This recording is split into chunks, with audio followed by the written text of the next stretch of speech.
Our beloved father in the Lord and mentor, Senior Prophet TB Joshua, who will forever be of high esteem in our hearts. It was an unforgettable privilege to have walked with him in the vineyard of the Lord for all these years. Prophet TB Joshua journeys home to be with the Lord. Over and over, the Lord has revealed it to us that it was not accidental. It was a divine plan of the Lord. After he has finished his heavenly mission on earth, in his own very word, he revealed that I am loaned from heaven. He made it clear that we should live each day as if it was the last, and that one day we would be right. Let me leave you with a million words. Live each day as if it were your last. Someday, you will be right. Emmanuel. God has revealed the departure of Senior Prophet TB Joshua to many elect Christians, pastors, evangelists, prophets, and apostles all around the world. Few months before his departure, one of them is Evangelist Philip. In his recount and encounter, he said, "Few months before the departure of Papa Prophet TB Joshua, I came to Scorn with my wife in need of prayers. At the auditorium, I met with the man of God, Prophet Racine, and on the other section there was Prophet TB Joshua. So I told him I came to see Prophet TB Joshua for prayers. He responded, okay, but you have to wait because the prophet is attending to the other crowd at the entrance. So when he's done, he will come over this way. So I decided to move over to the other side with my wife to be attended for by TB Joshua. Patiently, I was waiting in the crowd. Then just of a sudden, I noticed that Prophet TB Joshua left the entrance and started walking towards me, accompanied by the other disciples. He was clothed in blue suit.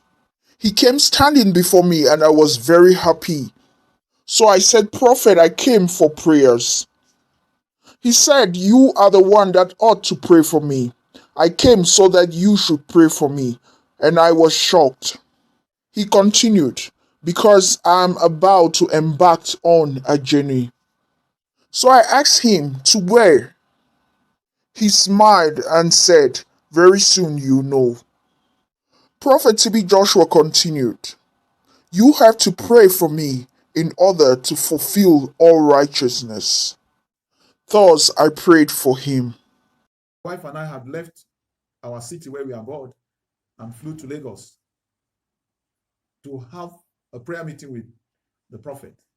As we got there, we went to the main auditorium and we saw Prophet Racine. And I asked him that I was here to see Prophet TB Joshua.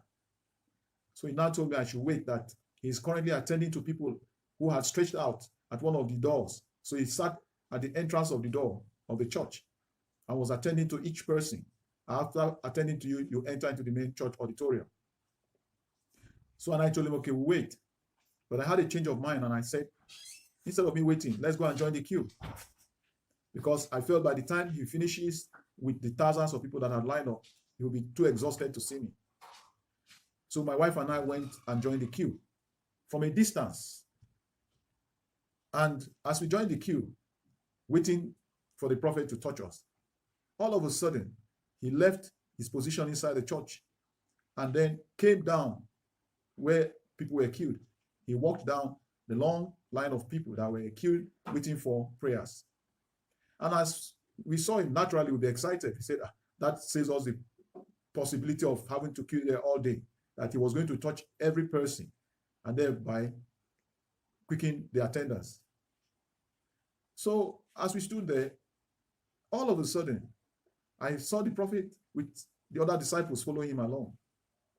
He was dressed in his blue suit, and he came to me and said that he came to see me. So and I said, Prophet TB Joshua, what a pleasure to see you. That I even came with my wife to join the prayers. He now said, well, that he came for me to pray for him. And that shocked me. I said, pray for you, prophet? He said, yes. I said, I came for you to pray for me. Why are you asking me to pray for you? You are the prophet. He said, no, this is to fulfill all righteousness. That he was about to embark on a trip. And I said to him, prophet, if you embark on this trip, who is going to man the church? Because a lot of people will be coming from all over the world. Who is going to attend to them? He now laughed and said, look at them. They are already here. They will attend to those who come for prayers when I have traveled. And I asked him, where are you traveling to? He laughed and said, you soon know. So, of course, it was a privilege. And I told him, okay, let me pray for you. I laid my right hand on his shoulder and I lifted up my left hand to the heavens. And I call upon the God of heaven and earth to guide his servant and protect and shield him and remember the mighty works he has done upon the earth. And I told him, it is well with you. He said, amen. And he left and went back. And I woke up from that dream.